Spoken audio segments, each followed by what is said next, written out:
Hello everyone, you are welcome in DSM English learning class. This is Dhanpal sir. Today we will translate a very short story, The True Friends. Story translation English सीखने में बहुत ही helpful है क्योंकि story translation से हम नए words सीखते हैं, सेंटेंस फॉर्मेशन का पता चलता है और इससे हमारी रीडिंग स्किल्स और लिसनिंग स्किल्स भी डेवलप होती हैं। स्टोरी टेलिंग हमारी स्पोकन इंग्लिश के लिए भी बहुत इंपॉर्टेंट होती है। स्टोरी टेलिंग से हमारा कॉम्प्रिहेंशन भी बढ़ता है। पहले हम इस स्टोरी को करेक्ट प्रोनाउंसिएशन के लिए रीड करते हैं और इसके बाद वर्ड टू वर्ड और लाइन टू लाइन इस स्टोरी को हम ट्रांसलेट करेंगे। तो चलिए स्टोरी को ट्रांसलेट करते हैं, पहले पढ़ते हैं और फिर ट्रांसलेट करते हैं।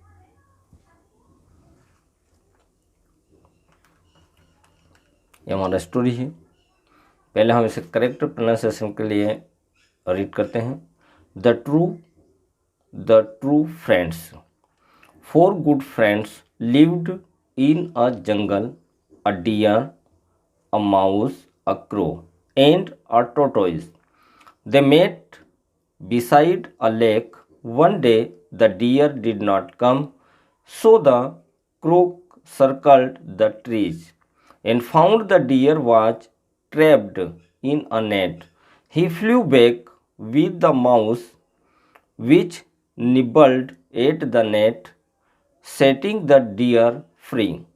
Just then he saw the hunter returning. The crow, deer, and mouse all hid. The hunter saw the deer had escaped, but caught the slow tortoise. Now the deer came out from his hiding place, and the hunter chased him. The mouse bit at the back's rope to set free the tortoise.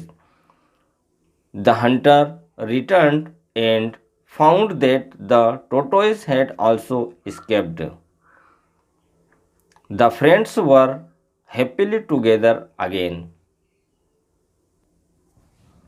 Moral: a friend in need is a friend indeed.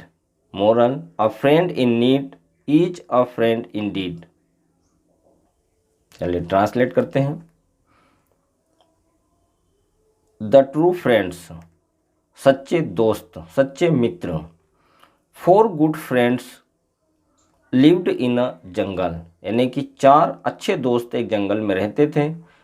A dear, एक हिरण, a mouse, एक चूहा, a crow, एक कौवा, and a tortoise, और एक कछुआ। यहाँ पर चित्र में देख सकते हो, पिक्चर में crow, deer, tortoise, mouse. They met beside a lake, वो एक झील के पास मिलते थे, झील के बाजू में मिलते। लेक मीन्स होता है झील। वन डे, एक दिन, the deer did not come, एक दिन हिरण नहीं आया। सो, इसलिए, the crow circled the trees, इसलिए क्रो यानी कौवे, कौवा जो था उसने पेड़ों के चक्कर लगाया। सर्कल यानी गोल गोल घूमना, पेड़ों के ऊपर वो घूमा। And found the deer was trapped in a net, और उसने देखा कि या पाया कि जो हिरण जो था, डियर जो था, वो एक जाल में फंस गया था। ट्रैप यानी जाल में फंसना, नेट यानी होता है जाल। तो जो हिरण जो था वो एक जाल में फंसा हुआ था। He flew back with the mouse, वह उड़कर वापस आया किसके पास? चूहे के पास, यानी कि वह चूहे के पास उड़ते हुए वापस आया। विच निब्बल्ड, निब्बल यानी होता है दांतों से कुतरना। तो विच निब्बल्ड एट द नेट, यानी कि जिसने, यानी कि चूहे ने जाल को अपने दांतों से कुतर दिया। सेटिंग द डियर फ्री, और हिरण को आज़ाद कर दिया। जस्ट देन, तभी, ही सा द हंटर रिटर्निंग, तभी उसने देखा कि शिकारी जो है वो वापस लौट रहा था। The crow, deer and mouse all hid, यानी कि कौवा, हिरण और चूहा सभी छिप गए। The hunter saw the deer had escaped, शिकारी ने देखा कि हिरण जो है वो एस्केप्ड, बच गया, हिरण जो है वो बच गया। But caught the slow tortoise, किंतु उसने धीमे चलने वाले कछुए को पकड़ लिया।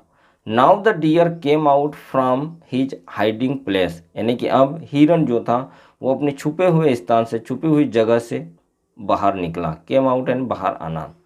And the hunter chased him, और शिकारी ने उसका पीछा किया। The mouse bit at the backs rope to set free the tortoise, यानी कि चूहे ने बेग की रस्सियों को काट दिया। रोप यानी होता रस्सी।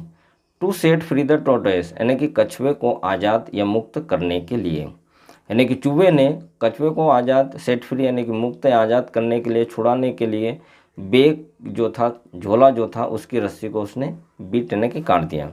द हंटर रिटर्न, शिकारी वापस लौटा। एंड फाउंड दैट, और उसने पाया कि, दैट मीन्स होता काकी की, the tortoise had also escaped, कि कछुआ भी बच निकला, कछुआ भी बच गया। The friends were happily together again, यानी कि दोस्त जो थे, मित्र जो थे, वो खुशी खुशी फिर से एक हो गए, एकजुट हो गए। टुगेदर यानी मिलना, संगठित होना,